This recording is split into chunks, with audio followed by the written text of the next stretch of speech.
Sonte do të zhvillohet finale e Eurovisionit, ku Shqipëria tashmë është finale me këngëtarin Alis me një këngë mjaft të bukur. Për të folur mbi çfarë mund të rezervoj, le të themi, finale e sotme, kam të ftuar në një lidhje direkte gazetarin Klevis Mili. Klevis, faleminderit shumë për intervistën. Faleminderit juve, përshëndetje. Klevis, çfarë pritshmërish kemi për mbrëmjen e sotme nga Alis?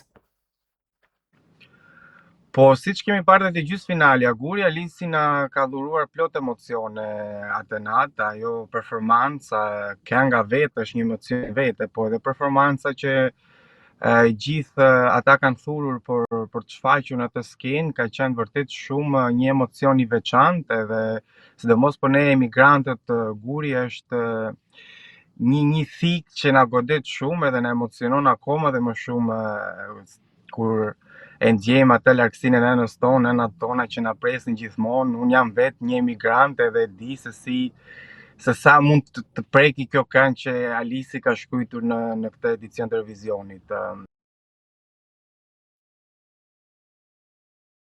Pritet në falë emocion pra, publiku i Eurovizionit, publiku i Europës e ka dashuruar, e ka përqafuar këngën e Alisit, siç kemi parë dhe në përrjete pas shfaqjes të këngës të tij në gjysmëfinalen e dytë të këtij edicioni, por nuk është një këngë favorite për të fituar Guri, edhe të thënë të drejtën, Shqipëria, nëse se do kishte një mundësi për të fituar një Eurovision, ai ka qenë vjet.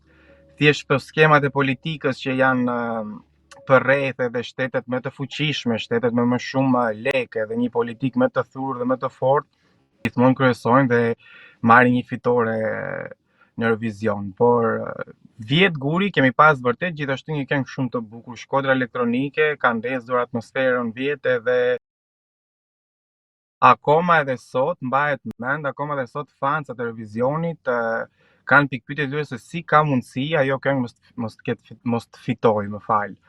Por shpresoj që Alisi të jetë në top 10-ën sërish si vjet, na çojë në top 10-ën sërish si vjet Shqipërinë, edhe vërtet dua t'i uroj fat, sepse vërtet kanë bërë një punë shumë të bukur të gjithë si ekip atje. Edhe pse jo, neve do na pëlqente një fitore, pse mos ta fitojmë edhe një herë ne, pse mos ta sillim një Eurovisionin në Tiranë Guri. Do ishte kënaqësia më e madhe. Çfarë të veçante ka kjo këngë dhe mendoni që më shumë do favorizohet nga vota e juris apo vota e publikut? Po, të veçantë çfarë ka është zëri që Alisi ka në këtë këngë, ato tonet e larta që i ka, ato tonacionet e larta që Alisi shpërthen në këngën e tij pas refrenit të parë, po thoj se si vajtim do ta quaja atë pjesë, por nëse juria voton sipas performancave, sipas këngëve, sipas rregullores të Eurovisionit, besoj se Shqipëria do renditet shumë lart në juri, po dhe në publik, sepse ka shumë publik të gjerë, sa i përket komente greke që kam lexuar, komente bullgare, komente romune, komente të gjithë popullsisë ballkane janë prekur shumë në performancën e tij dhe janë shtetet e cilët janë vetë emigrantë dhe deri diku e kuptojnë këngën, sepse një zyrësi që kanë bërë si vjet si ekip është se poshtë performancës ai ka bërë dhe përkthimin anglisht për gjithë njerëzit që ta kuptojnë akoma dhe më shumë se çfarë ai po dhuron atë skenë.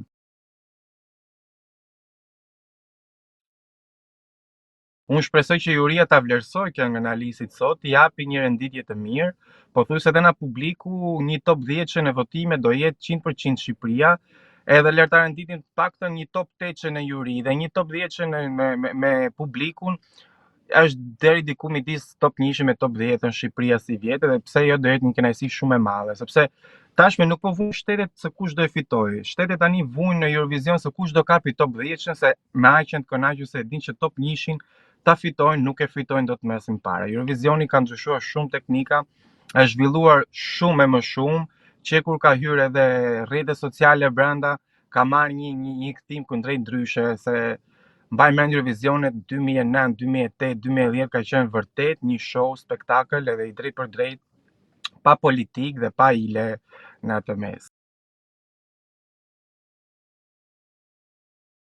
Sa i përket këngëve të tjera që mund të jenë pretendim për të fituar në këtë Eurovision? Po para gjysmëfinaleve, dy pretendentë kryesor ka qenë Finlanda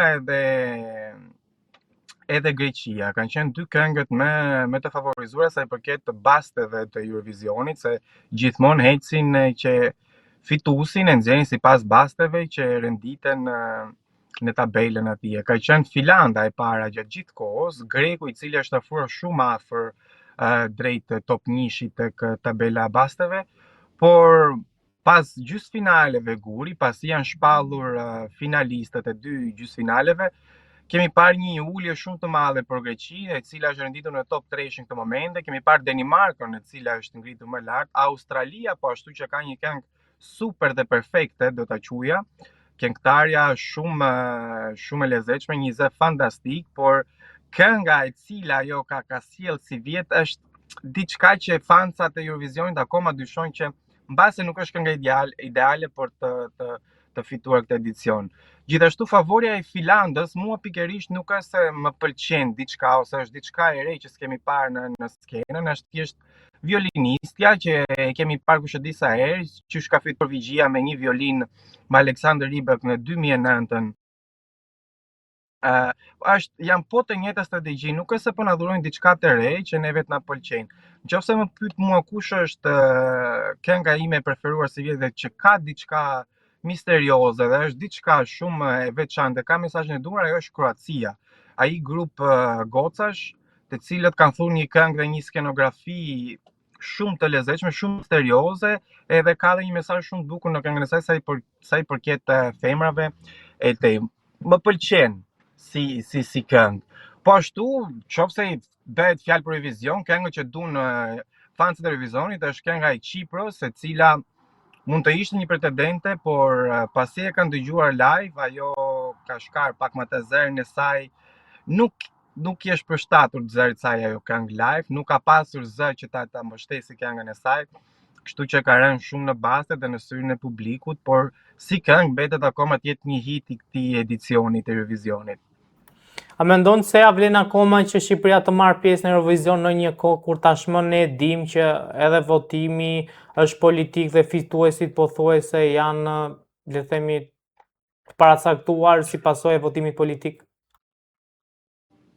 Unë kam vite që mendoj këtë gjë dhe vite që më mundohen të komentoj dhe i kam shkruajtur në rrjetet dhe këtë kam thënë që është mirë që Shqipëria të hiqë dorëheqjen në ky festival, sepse gjithmonë çdo këngë që Shqipëria ka nisur është përqafuar aq thellë në Eurofansat dhe në gjithë publiku, thjesht tek juria gjithmonë dështojmë.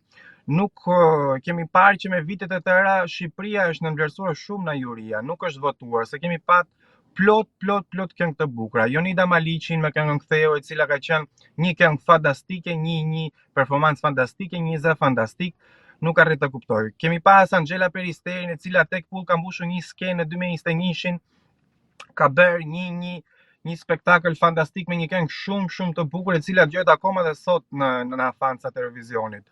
Po ashtu familja Kelmedi, që kanë ardhur në Angli 2024, më zgaboj, kam pas një super performancë. Shqipëria ka pas një zhvillim total në atë performancë. Kemi parë një familje për herë të parë në skenë Eurovision, nuk ka ndodhur asnjëherë dhe prapë është nënvlerësuar nga juria e Eurovisionit. Edhe qeshia mbi tort ka qenë vjet guri. Shkodra elektronike, një këngë fantastike, një diçka shumë ndryshe, një muzikë ndryshe ku